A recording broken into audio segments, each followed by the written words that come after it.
Hometown Station weather. Partly cloudy today with a high of 98 degrees, clear overnight, and a low of 72. More the same most of the week with temperatures almost touching 100.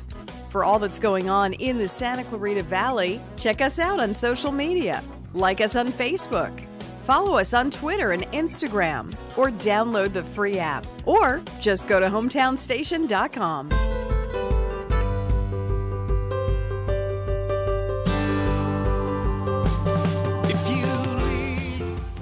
Good morning and welcome back in. You're listening to KHTS, your hometown station, 1220 AM, and now coming to you on the FM dial at 98.1. This is SCVI Charter Schools, Our Way on the Highway. I'm Matt Watson, filling in as host today for our teenagers while they enjoy a much-deserved summer break. And I'm joined in the studio today by SCVI graduate Evan Decker. Welcome in, Evan. Well, thank you for having me. Of course. Evan, you graduated from SCVI in 2015. That is correct. So why don't you tell us a little bit about what you've been up to since you graduated? Oh, well, I am still on the board of directors for the Santa Clarita Valley Historical Society in Hart Park. I also have been still continually volunteering at the William S. Hart Museum, which is the former retirement home of legendary silent film star William S. Hart, and just helping out in preservation efforts and things like that throughout the Santa Clarita area. And you've been continuing your studies following history and other general education courses, haven't you? That is correct. Fantastic. Now, Evan, I had the distinct pleasure of being the director at SCVI when you graduated. And I remember when you were a 10th grader, you were involved in a project that all of our sophomores get involved in, the personal project. Yes, that is correct. So I do want to delve in a little bit about the topic that you studied, because I know that takes us pretty deep into what you've done and continue to do for the city of Santa Clarita. But before we do that, why don't you tell us a little bit about, for our listeners that don't know, what the personal project at SCVI is all about? Well, the personal project, when I was in 10th grade, it was, I would say it's kind of like a thesis, like a college thesis project. It was that much work, but it was fun. We you had to delve into your own research. Different learners had different things they wanted to research about, and then we had one student do a aquaponics system. We had one learner do there were so many good ones. I just can't remember off the top of my head. That's so many years ago. Well, that's interesting. So are the topics assigned to the students? No, they were you could pick your own. You had free range of any topic that you felt that called out to you, so to speak. For me, was definitely the preservation of Santa Clarita, in particular Mentryville, which, for those of you who don't know, is up in Pico Canyon. It was an old oil boom town turned ghost town. Okay. So you were encouraged to kind of follow what you were already passionate about, and if you weren't really sure, because oftentimes kids when they're 14, 15 years old aren't sure, they're encouraged to find their passions. You already had that passion. Exactly. And so you chose to work with Mentryville, like you said, up in Pico Canyon.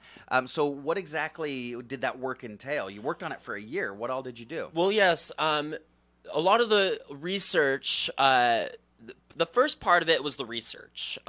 There had already been research done on Mentryville since it was pretty much abandoned. But I kind of built onto that. I interviewed 2 people that lived in Mentryville.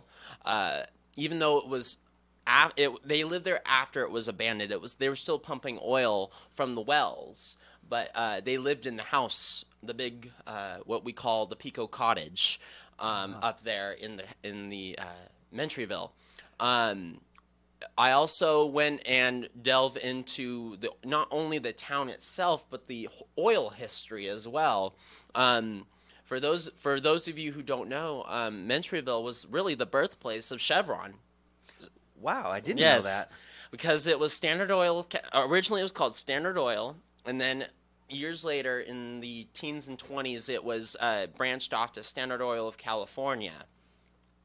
And then later in the I think it was in the 1970s is when Standard Oil of California rebranded and became Chevron. So really, the birthplace of Chevron was right here in our own Santa Clarita. Wow, that's incredible. I didn't know that, Evan. So this work that you did as a sophomore in high school really required you to coordinate with and work with a lot of people, not only in the school that you were attending at SCVI, but in the community. Correct. So what kind of work did you have to do with those people? What did that coordination entail? Well, especially with interviews, getting firsthand accounts, a lot of note taking, that's for sure. Also, a lot of going through the Historical Society archives, finding pictures, a lot of research and dealing with people in the community, especially up in Pico Canyon. The owners now, the Santa Monica Mountains Conservancy. They own the property currently, getting permission to do the work that we want. That was the crowning achievement of my project. Now, originally, it was supposed to be cleaning up. We wanted to clean up the entire town. There's not much of it left, but, I always think big when I want to get something done. But it turned out becoming just cleaning up the Felton Schoolhouse, which was is still up there, the one-room schoolhouse built in 1885. So how did you organize that cleanup? Did you do that all by yourself? The bulk of it I did, yes. I had also the help of two people. One of them, Daryl Manzer, who lived up in Mentryville, and the other, Dwayne Hardy, who unfortunately is no longer with us. He really helped me out with the organization and the efforts of cleaning up Mentryville. And there was a nonprofit which has been dissolved since called the Friends of Mentryville. Okay. So yeah, that was a lot of organizing. So this wasn't just a history project, it sounds like. You were doing quite a bit of community organization, building a lot of community contacts, and learning quite a bit of leadership, it sounds like, as well. Yes. And you've been able to, from our conversation before we went on the air, it sounds like you've been able to really parlay that learning that you started developing, well, probably even before your 10th grade year, into some of the amazing things that you're doing now. Yes. I know you continue to work with the Historical Society, and you're a board member. Yes. In fact, you've been on the board for quite some time now. How long have you been on the board? Okay, well, I've been with the organization as a docent tour guide since I was 13 years old. So the mid to end of my 8th grade year. Now being on the board, they asked me right as I turned 18, because that's what our bylaws state. They asked me to be on the board as soon as I turned 18. The next election they wanted me on the board. So I said, okay, I'll do it, and I've been on the board ever since. Okay, so what do you do for them as a board member? Well, we have a bunch of different. As our board, we have a bunch of different. Each board member has different tasks. Mine, I don't know yet. They're still trying to figure that out. Okay. But I just do a jack of all trades. I do tours of the historic Saugus train station and Heritage Junction. I also help with the organizing of fundraisers and events. Just this last April, I was there all weekend for the Cowboy Festival. And that was a lot of fun, and a lot of people attended, and that was a prime chance to show off our amazing history and our property that we consist of. And I also let's see, what else do I do? I help out with some of the archiving, documenting and cataloging historic photographs and documents. A lot. The list goes on. Well, that is fantastic. I'm so jealous as a historian myself.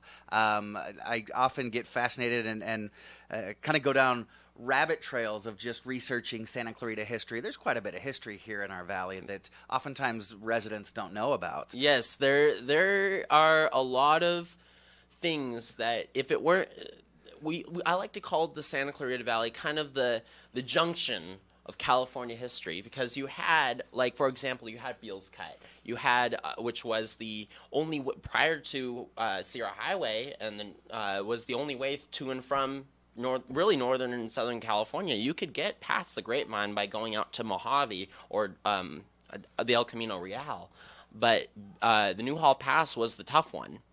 You know, Evan, it's interesting you mentioned that. I remember when I was in 4th grade, I went on a field trip to Beals Cut, and I didn't realize how treacherous it was to get through the Newhall Pass before the mighty Golden State Freeway came through. Exactly, yeah. And what was interesting was that was like I said, the only way. And there are photographs of that cut, and there's one that is of particular interest. It's from 1872, and it's one of the earliest known photographs of Beals Cut. And we have it on display at the Historical Society in the museum, and it's of this guy, of a horse team, a guy with a horse and a wagon, going up the steep grade. It's probably about there. About a 45-degree angle. 45-degree grade, and he's making it up. Yep. And there were actually quite a few horses and people that lost their lives trying to get over the Newhall Pass before. Now, you're going to have to correct me if I'm wrong. Was it General Beale that was commissioned, and he actually cut a hole, kind of a pie slice, out of the mountain so that people could get through safely? It was already there. The cut was already there. It was actually originally 30 feet. It was dug by Phineas Banning in 1854. And then General Beale came in about 1861. And at that time, he was the Surveyor General under President Abraham Lincoln, and until he got fired for some unknown reason. But then in 1862, he asked the Los Angeles County Board of Supervisors for the sum of $5,000 to better the roadway between Los Angeles and the Newhall Pass. Okay. And work was so originally it was 30 feet, and then they dug it back down to 90 feet to what we know in photographs. Okay. So his job wasn't actually road development, it was road improvement. Exactly. I'm going to have to go back and talk to Mrs. Shipley, my old 4th grade teacher, and correct her on that. You know, sometimes they tell you false things. I think we just had one day and we didn't get the full story, and certainly at a 4th grade level rather than the deep levels that you go into. Exactly. So you said you got started with the Historical Society when you were 13 years old. That is correct. How did you get involved with them? How did you even know that they existed? I've always been interested in history, American history, Western history, but in my personal life, my family's been out here for quite a while, and definitely my family has some connections to actually some of the historical buildings at Heritage Junction. My grandmother, we raised both my dad and my uncle out here. They moved out here in 1972. And it was back then in the 1970s, it was, the place to raise your kids. And, now people are starting to call it Old Valencia. But now, that was Valencia. They lived off Wiley Canyon. They don't live there anymore. But they, after that, kids grew up, and then my dad decided to bring his kids out, to have his kids out here in Santa Clarita. So that's why. And then also my step-grandfather, who I'm very close to, he worked on the old Mitchell Ranch, which the Mitchell Adobe, which is now at Heritage Junction, is being preserved, and there's actually an old cemetery, family cemetery out there that he knew somebody that's interred at this family cemetery. Oh, wow. Yes. Wow. So if you got started when you said before you were in 8th grade, you were 13 years old, you worked with the Historical Society throughout your entire high school career. Did school get in the way of your work with the Historical Society, or was your school able to kind of I don't think school really got in the way, especially, freshman year I wasn't at SCVI. I was at West Ranch, okay. But, and the homework load was up to here, and, I got stressed out and whatnot, but after that, that was the only concern, But definitely when I got into SCVI, yes, we still had school and we still had work to do, but I still had enough time to be able to exploit my interests with the Historical Society, and eventually at the time I started at SCVI to get into the Heart Museum. Mm-hmm. Well, and I also remember when I was upper school director, there were times that that your work at SCVI and your work at the Historical Society intersected. That is correct. Sometimes you would get phone calls while you were in class. Now, were you chastised for your phone going off, or were you allowed to take those phone calls or do the work you needed to do? Sometimes. I mean, I'm not all the time. Usually at like a public high school, I would get my, I would get yelled at for having my phone out in class. But yeah, if it was an important phone call, yes, if it was Historical Society related, they let me take it. I can remember one time I was senior year in high school, and I was in Mr. Sparks's class, and all of a sudden the phone rings, and it was well, she's mayor now, but at the time she was mayor, Lorraine West. Mm-hmm. And I don't remember the conversation, but I had to step out and take the phone call. And after the phone call, Mr. Sparks says, "Who were you on the phone with?" I said, "Well, I was on the phone with the mayor of Santa Clarita." And everybody just was like, "Oh my gosh."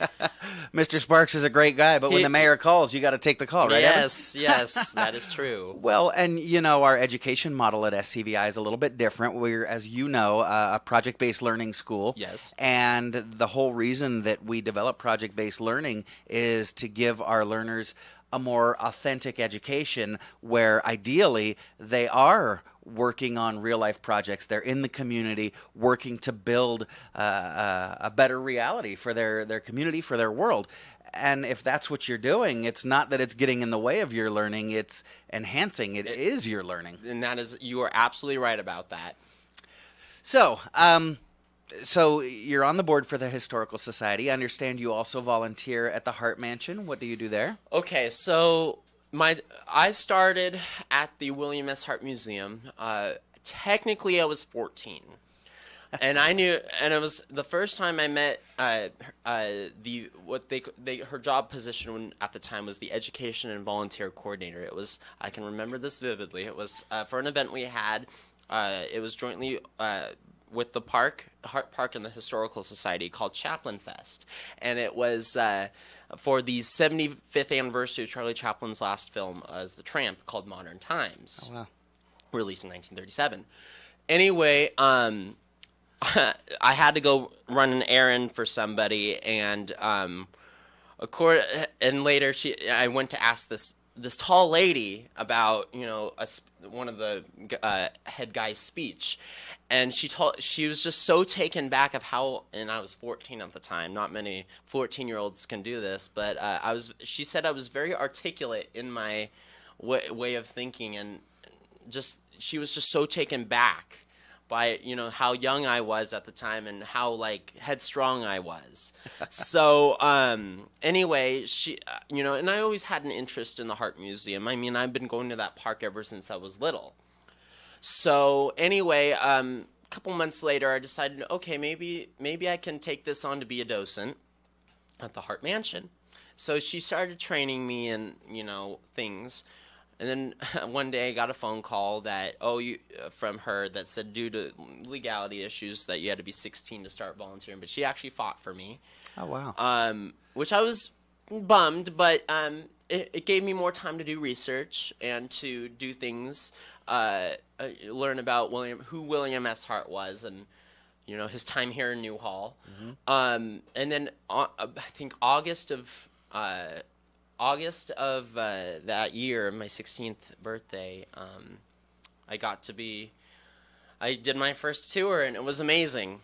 Well, that's fantastic. I remember shortly thereafter, you and I actually both got to take a day off for you school and me work, and we went downtown as you were honored as one of the Youth Volunteers of the Year. Was that 2015? That was 2015. Wow. Yes. Again, I said it then, but congratulations. And I agree with the lady that you referenced before. You are quite a remarkable young man. Now, in your work volunteering and with the Historical Society, other people may be listening to us right now and realizing, yeah, there's a lot of history, and we really do need to work together to preserve and remember the history of the Santa Clarita Valley. How can other listeners maybe get involved? How can they volunteer like you do? Well, yeah, we are always looking for volunteers at the Historical Society. The station is open Saturdays and Sundays from 1 p.m. to 4 p.m. And that's usually, the old Saugus train station? The old Saugus train station, not the Newhall Metrolink station. Inside William S. Hart Park. And I'm usually there on Sundays. And so if you just come and say, hey, I would like to become a docent, just, give us your contact information and we'll train you. So they can come in and volunteer and get to work. You talked about training. I know you're also working on a project to develop junior docents and Yes. showing that leadership that you've developed through your work at the Historical Society and Yes. SCVI. Yes. Have you got any events coming up that you want to tell us in our last couple seconds? Oh, I don't think we... well, for Hart Museum we do. Silence Under the Stars. And I don't have the date off the top of my head. I know it's in August, but it's hosted by the Friends of Hart Park, and it benefits the park. And we show a movie, one of Bill Hart's movies, Outside cool. Under the Stars, and we have catered food and live accompaniment because he did silent films. So I'm sure that our listeners could get more information on the Hart Park website. Yes, heartmuseum.org or Friends of Hart Park. heartmuseum.org. Yes. Fantastic. That sounds like a fun event. I'd like to head out and join you there. Yeah. Well, Evan, thank you so much for joining us. We appreciate your time here. Absolutely. And we'll have to have you back because I know you've got a lot more to talk about. Yes, I do. Thanks, Evan. It was good to talk to you. Thank you. Life's not meant to feel complacent. It's meant to make you feel alive. The youth ministry at the Church on the Way Santa Clarita believes that students can belong to the group where we will help them believe they have a purpose in Christ and become all that He has created them to be. We want to see God's power come alive in our generation. We love meeting new people, so come hang out with us. Doors open at 6 p.m. and service starts at 7 every Wednesday night. For more information about the Church on the Way Santa Clarita, including service times and what's happening through the end of the year, visit tcotwsc.org.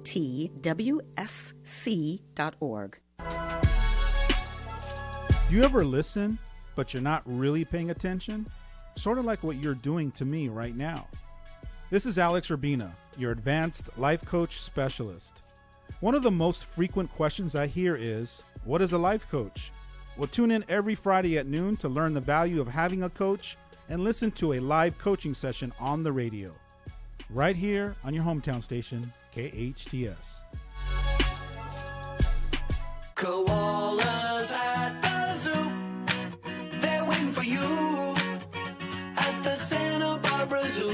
Koalas at the zoo, they're at the zoo, so fuzzy and cute, they're super cute, and they're waiting there for you.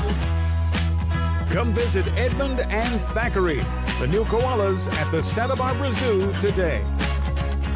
Koalas at the zoo.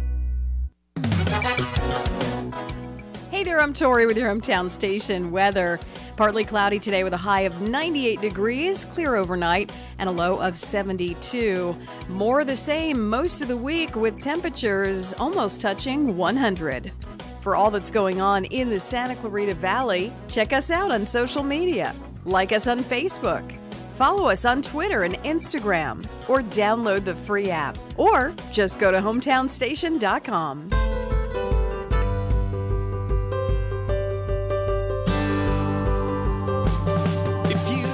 Welcome back. You're listening to your hometown station, KHTS, 1220 on the AM dial or FM 98.1. I'm Matt Watson, host of SCVI Charter Schools, Our Way on the Highway. SCVI Charter School is actually the founding school for iLEAD Schools Development. iLEAD Schools now has a handful of schools in and around Southern California, as well as in other locations. And we're joined here in the studio today with two guests from Little iLeaders, an organization also with iLEAD Schools. We've got Wendy Ruiz and Candace Butera in studio with us. Welcome, Wendy. Welcome, Candace. Thanks for joining us today. Thank you. Thank you for having us. So that's a really cute name, Little iLeaders. Can you tell us what Little iLeaders is, though? Go for it, Candace. Little iLeaders is a preschool toddler center. We have children from 18 months to 5 years old, and we're a play-based facility focusing on interactions and exploratory. Some of our friends, a lot of our friends like to get dirty. They don't wear shoes. They explore on their own independently, and our teachers are more facilitators to help that learning move forward. Well, fantastic. That sounds like the place for me. No shoes, getting dirty. So iLEAD Schools, as I understand it, was founded as an organization of public schools. Is Little iLeaders a part of iLEAD? No, it's separate from iLEAD. Okay. It's a private preschool. So it is a private preschool. It's open to the community. Everyone's welcome. We do accept CCRC funding for low-income families, but it is separate from the iLEAD charter. It's a private school. It's separate from the public school, but it is affiliated with the mission and philosophy of iLEAD Exactly. Schools? Okay. So it is a separate entity. It's a private preschool. Yes. Okay, terrific. And you said you serve kids from 18 months old until how old? Until I'm ready to go Until into they leave for kindergarten. And we are looking to expand through infants, though. So, okay, so even younger. Possibly, yeah, in the future, yeah. Okay. Right now, our youngest are 18 months. Okay. So what sets you apart from other preschool programs? Because here in Santa Clarita, I remember growing up, it's quite a competitive and plentiful network of preschools here in this valley. What sets Little iLeaders apart from other preschool programs? So, I mean, there are schools, of course, that follow play-based philosophy. Our school follows in line with that, with play-based, where we allow children to be children and focus our curriculum on their interests, their development. It's very individualized, so it's really about the children in the moment versus a group theme or something. It's just about the children in the moment. And so what's the philosophy behind that? How is that maybe more beneficial for the students, or what do the children get out of that versus a more traditional preschool program? So we follow the philosophy that children learn by doing, that when it's in the hand, it goes in the mind and goes in the brain. And so we allow children not just for it to go in their hands, but also in their feet and on their tummies and on their arms. And truly the philosophy that the more children do and the more they explore, the more we allow them to take on that role, their own learning. And the facilitators, as Candace mentioned, they step back, but they set up the environment to build that desire to learn on their own. Well, yeah, the little bitty ones, they really do learn completely by touching and experiencing everything, almost a total body experience. It's interesting, though, as you're talking, I really drew the parallel between, because, I worked with the elementary school and then the high school at iLEAD, and it sounds very similar to how we do project-based learning. We just had Evan Decker in studio, and he was talking about how much he learned by getting involved with the Historical Society.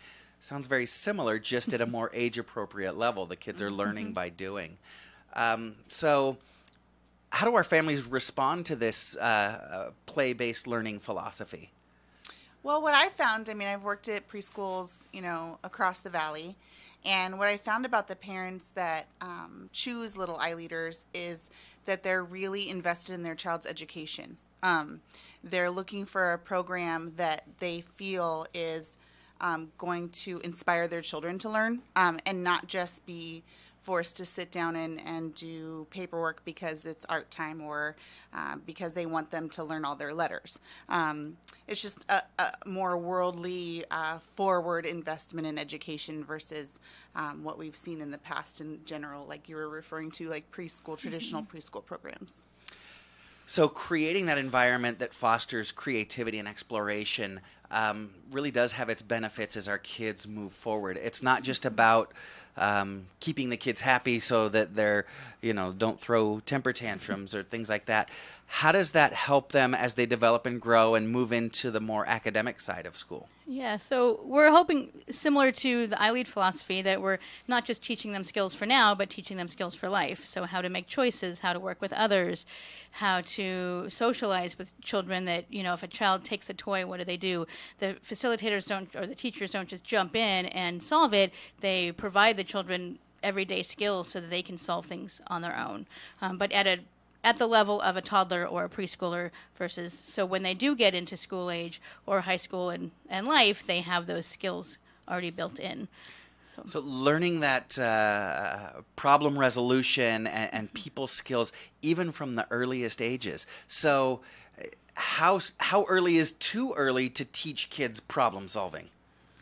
I think, infants Not early are enough. problem solving because they're communicating their needs, telling you that they're hungry, telling you that they're tired, and then we respond to their cues. So I think as early as infancy, they're already problem solving. Kind of never And too then at early. toddlers, it's just a little bit different, and preschoolers, same thing. And then the academics just come because they're developmentally ready. So we introduce the materials, and the children use them when they're ready to use them. So we introduce letters, we introduce numbers, but it's through play, it's through games, it's through activities. For example, like in our writing center, we just did a post office. So the children were writing letters to their friends and their family, and they were addressing the letters and stuffing the envelopes. And but they were learning, practicing their name of their family members. And it's through play. It's not through dittos or worksheets, but through exploring their own real life experiences, meaningful experiences. Yeah, and then tackling issues as they come up. It's so important. My kids are far from toddlers. I've now got one that's an adult and out of the house, and the other one is soon to follow.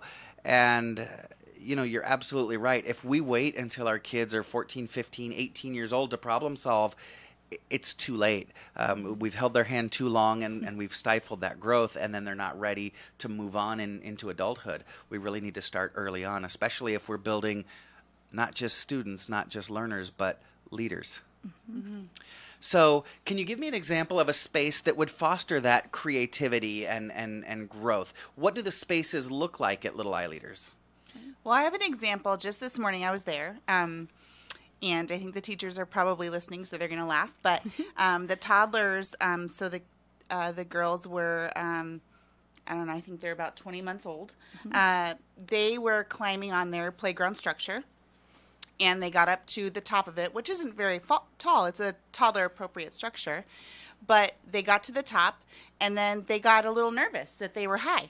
And so the teacher reassured them that they were going to be okay, but also instructed them how to get down from the apparatus versus just taking them down themselves.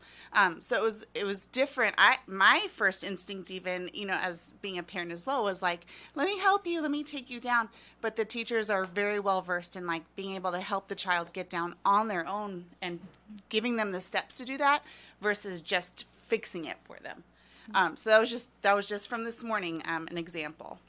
Well, that's kind of interesting, and it goes back to one of the words that you had used before, facilitator. We do differentiate at iLEAD and SCVI and Little iLeaders between a teacher and a facilitator, and those teachers will step in and do it for you and show you how to do it, as where the facilitator provides that space and opportunity for you to learn to do it on your own, much more like a coach would do rather than someone who's giving you those direct instructions. Yeah, our facilitators also set up environments, what we call experiences, where each area is set up individualized for those children's interests.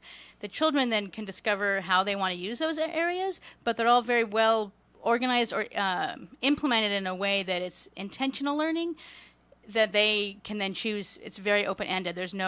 We're not telling them, okay, we're going to paint a cow today, or we're going to build a snowman.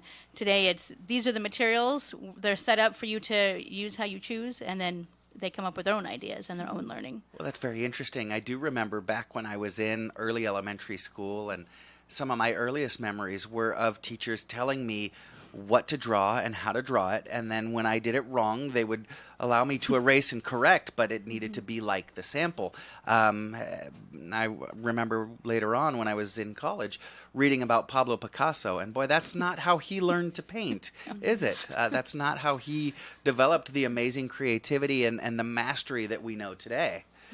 So kids need to be free to develop that creativity on their own. One thing you'll see, like what I really enjoy walking through our classrooms, is that you can't tell whose art is what. Everything looks different because every child did something different or chose to do it in different ways. So you don't see a whole wall of bumblebees or a whole wall of cows or whatever it is that they're doing that day. It's everything, or octopuses, or everything looks different because it's their ideas and imagination. Well, it's interesting. And in traditional education, it seems like oftentimes we work really hard to teach the creativity out of our kids. You know, I remember watching a lecture by Sir Ken Robinson, one of the leading philosophers in education today, talking about how an astounding percentage of our kindergartners test creativity gifted. Something like 85% of our kindergartners are considered gifted in the area of creativity, but by the time those same kids are seniors in high school, it's only about 5 to 10% of them. And it's because we want kids to do things the way we want it, rather than the way they explore and learn based on the unique makeup of their brain and their experience. Absolutely. So tell us about, I know a lot of parents are wondering about class size ratio. How large are the classes at Little iLeaders? So we are lower than state ratio. Our goals are to, state ratio is a 1 to 12 ratio, and they don't mandate group size, so you can have 24 or 36 children in a classroom. Okay, so let me interrupt you there. So what do you mean by state ratio? If they don't require it to be 12 to 1, then what is that 12 to 1 all ratio? programs are required to be licensed by Title 22. To open their doors, they all have to be licensed by Title 22. So Title 22 requires that all programs are for preschoolers a minimum of a 1 to 12 ratio, and again, they don't mandate group size. So as long as their class is big enough, they can have 24 or 36 children in a classroom. As long as they can. As long as they have that 1 to 12 ratio. Oh, so I can have a class of 24. I just have to have two teachers in there. Right. Okay. So with Little iLeaders, our goal is to be better than that, to provide a higher quality care than those ratios. So right now our ratios are 1 to 10 ratio and no more than 20 children in a classroom for our preschoolers, and then 1 to 6 or possibly 1 to 5 ratio with no more than 10 toddlers in a classroom. Okay. Gosh, I couldn't imagine how to handle 24 or 30 toddlers in one room. Yeah. That's incredible. So you mentioned Candace, you mentioned how skilled your facilitators are at play-based learning and allowing children to be creative and explore and find their own space. Where do your facilitators get their training? How do they become so skilled? Well, I mean, the requirements are that they have to take, early childhood education units. Usually, most of our teachers take them at College of the Canyons. Go COC. But they develop these skills through experience, and we train them as well to understand and embrace our philosophy. And they've done an absolutely beautiful job of that. So they also learn by doing. Yeah. Okay. Yes. I can imagine that it's the leadership style that also allows them to be comfortable and to grow through that experience. Just like we're not going to tell our kids what to do and how to do it, we don't tell our facilitators exactly what to do and how to do it. They're going to learn and grow experientially and see those positive experiences with our kids. Yeah, the administration does a lot of modeling, going in the classroom and supporting the staff, the facilitators, to see where their needs are. They're kind of, we call them behind the scenes. They're behind the enemy lines. So we want to do what we can to make their experiences as smooth and seamless as possible as well. You're absolutely right. It was kind of a mind shift for me. My very first experience in administration, I worked for a lady who was a phenomenal administrator, very strong educator. And she I was getting... things were kind of going to my head a little bit as a young administrator, and she stopped me one afternoon and said, "Matt, just relax and back off. Remember, our job as administrators are to facilitate the best experience possible for those, as you said, on the front lines, because teachers are the bomb, and they're the ones doing what it's all about." Yeah. Now, the two of you have quite a bit of experience as well, and it takes quite a bit of technique and training and background to develop those experiences for our facilitators, the ones that are caring for our little ones. Wendy, why don't you tell us a little bit about your background and what you do? So I've been with Little iLeaders, iLEAD, since founding family with SCVI, so 10 years. So you've been with us for 10 years now. 10 years. Wow. I have a child there, a learner as well, who's been there since kindergarten and now going into 8th grade. I've been on the board for 7+ years, and just recently stepped down from the board, but I was on the board for a long time. I helped with the opening of the Little iLeaders, so with the philosophy and the framework and the ideas that we're now implementing today. And then, of course, my background with COC. So I'm full-time faculty in the early childhood department at College of the Canyons. So I think pulling that information together with the philosophy that we have at the center, it just kind of all works together. Well, as Candace mentioned, COC has a very prestigious early childhood education center, and I know you've been pivotal in developing that over the years. And like you said, you've also had a huge hand in developing iLEAD schools and SCVI, and now Little iLeaders to making it what it is. Kind of a full circle. Yes, you've come full circle and kept quite busy, haven't you? Yeah. Well, thank you for that. And Candace, can you tell us about your background and your experience? Yes, so I started in the early childhood field when I was 18, young and unknowing what I was getting myself into, and worked my way through college, continued to be promoted teacher. I became a director about 12 plus years ago, and yeah, I mean, I continue to love my job. I love to inspire teachers and parents to provide a learning environment which is conducive to exploration and fun. And so that's really it. I've been in the field now for almost 20 years. Wow. So, yeah. Wow, that's terrific. Quite a background for both of you. Yeah. So, have we got any events coming up for Little iLeaders soon? That's a good question. We want to plan a lot of things. We're very much into community events, but I am the new one here, so I'm new to the game, new to the iLEAD team, and we want to. We just had an event for our parents, and we had a few new guests attend, and so we're working on a whole school year of activities. If anybody is interested, we, of course, welcome them to call us. We love to have tours. There's any time that we're there, we're happy to have people come by. There's no limit or day or specific time that they need to come. So welcome anytime. So you don't just set up 1 hour a week where you quickly clean up everything and make it look really nice. No. Okay, Drop so in people anytime. can drop by anytime. Yes, please. So Anytime. if our listeners are interested in dropping by and learning a little bit more about Little iLeaders, is there somewhere they could call, a website, or somewhere they can get in contact with you? Yeah, so the website is www.littleileaders.org. Okay. And then the phone number. It's 661-383-0400. Fantastic. We also have a Facebook page where you can see pictures of the children in action and our program in action. Okay, terrific. So again, the website is Little, Little, iLeaders, ILEADERS.org. Candace, one more time, the phone number in case we want to pick up the phone and call. So it's 661-383-0400. And we can always jump on Facebook to see what's going on at the school. I love looking at the pictures of the littles running around the yard and seeing the different things that they do. So our listeners can drop by. So Wendy, what's the future of Little iLeaders? We're just looking forward to growing, adding infants in the future, and just continuing on the success that we have. But we're looking forward to bringing families in and providing a quality environment for Santa Clarita and Castaic and the local area. Okay, and I know we talked about it a little bit before, but one last time for those that are just tuning in, with the plethora of preschools in the Santa Clarita Valley, why should I choose Little iLeaders for my baby who is my little drop of gold? Well, we talk about all the time with our facilitators and ourselves that we wouldn't put our children in, we wouldn't run a program that we wouldn't put our own children.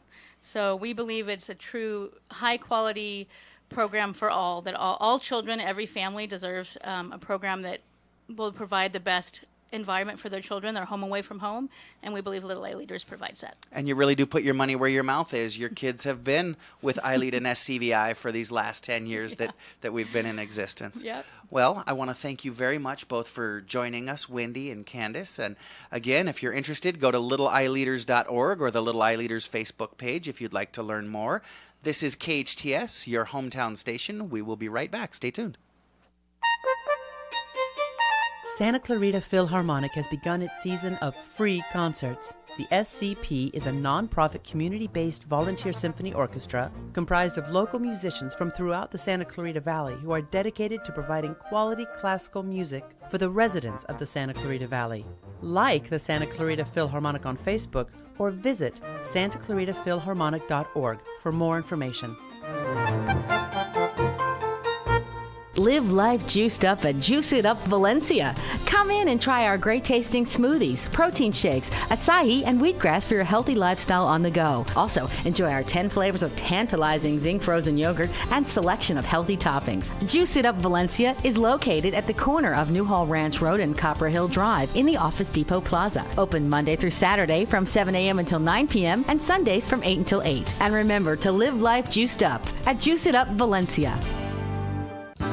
The Santa Clarita Artists Association has a new gallery in downtown Newhall on 6th Street between Main and Railroad, right across from the Canyon Theater Guild. The gallery features our members' paintings, sculptures, and one-of-a-kind handcrafted gift items. Whether you're an art lover, buyer, or an artist wishing to join, visit our website at santaclaritaartist.org, come to our free monthly meetings at Barnes & Noble, or stop by the gallery. For upcoming events and exhibits, check us out at santaclaritaartist.org. We make visual art visible. Your hometown station.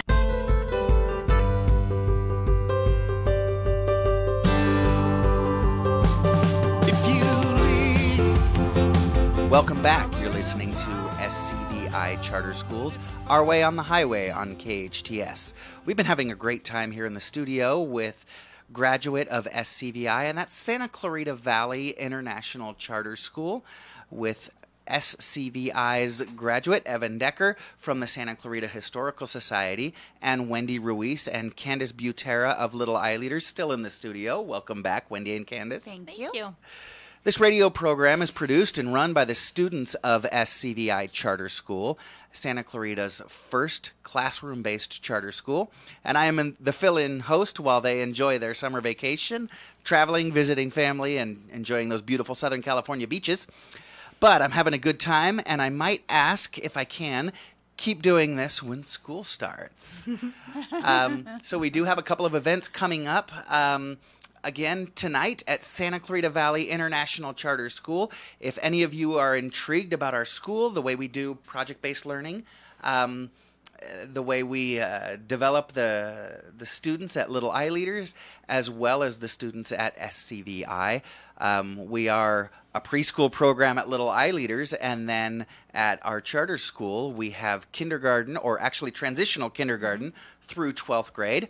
Tonight at our school at 6 p.m., we have a prospective parent night. So those of you that might be interested in how and why we do what we do, come on out to our prospective parent night. Our school is located just off the 126 on Hazley Canyon at the Crossroads Shopping Center.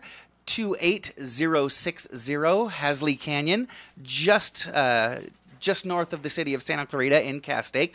Drop by tonight at 6 p.m. Again, if you're interested in getting a little bit more information about how we do what we do, why we do what we do. You can also meet our new school leader, Nazi Kaufman. She is an amazing educator herself and comes with a wealth of experience. She's doing some great things developing our school for the 2018-2019 school year. And so, as I said, we've got Wendy and Candace still in studio from Little iLEADers and having a good time talking about those little guys running around barefooted, getting dirty, and experiencing life firsthand through play-based learning. What about you guys? What is it, Wendy, that you like to do in your free time? What do you call play? What do I call play? I love anytime I get to spend time with my children. They're not children anymore, but it's hard to get all of them in the same space. So anytime we do, that's a good time for us, whether it's traveling or just local, but just spending time with the family. And Candace, what do you do for fun? Well, I still feel like a preschooler at heart, so water is in my heart always. Our family is very much into the lake, to the beach, so anything surrounding water is where you will find us on the weekends. Fantastic. So do you ski, do you surf, do you scuba, do you snorkel? None of the above. I used to boogie board when I was a young girl, and I do wakeboard on occasion on the lake, but these days are all about lounging around on the raft and enjoying the sun. Oh, that sounds wonderful, especially on a day like today. It's going to be another warm one out there. Okay, let's we talked about play-based learning. Let's tap into that child that lives inside of all of us. Ladies, what is your favorite Sesame Street character? I have to say Cookie Monster. Oh, yum, yum, yum, yum, yum, yum, yum, yum, yum, yum. Candace, what about you? What's your favorite Sesame Street Elmo. character? Elmo. He's red and he's so sweet and cute. It's huggable. Okay, and so this might tell a little bit too much about myself, but my two Sesame Street characters, I know they have names, but I can never remember them. It's the two old, snarky guys that sit up in the balcony and make fun of everyone else. Because, you know, my older brother, his philosophy always was, if you can't make fun of yourself, make fun of other people. Not necessarily the philosophy that we like to follow at SCVI, but I enjoy having fun, laughing, and giggling. So I did just want to remind our listeners, if you are interested in getting a little bit more information on our private preschool, Little iLeaders, they can go to littleileaders.org, littleileaders.org. If you're interested in joining Evan in his many volunteer efforts at the Historical Society, you can join the Historical Society from 1 to 4 on Saturday to learn more here at the old Saugus train station. Evan will be there, and he would be glad to have you. If you're interested in our public charter school, and remember, charter schools are tuition free. We are public schools, free of charge. You can go to iLEADSantaClarita.org, iLEADSantaClarita.org, to hear all about our founding school that is now celebrating 10 years of success. Thank you so much for joining us at KHTS 1220 on the AM dial and Our Way on the Highway. This is your host, Matt Watson. And again, Wendy and Candace, thank you so much for joining us in the studio. Thank you for having us. Happy to be here.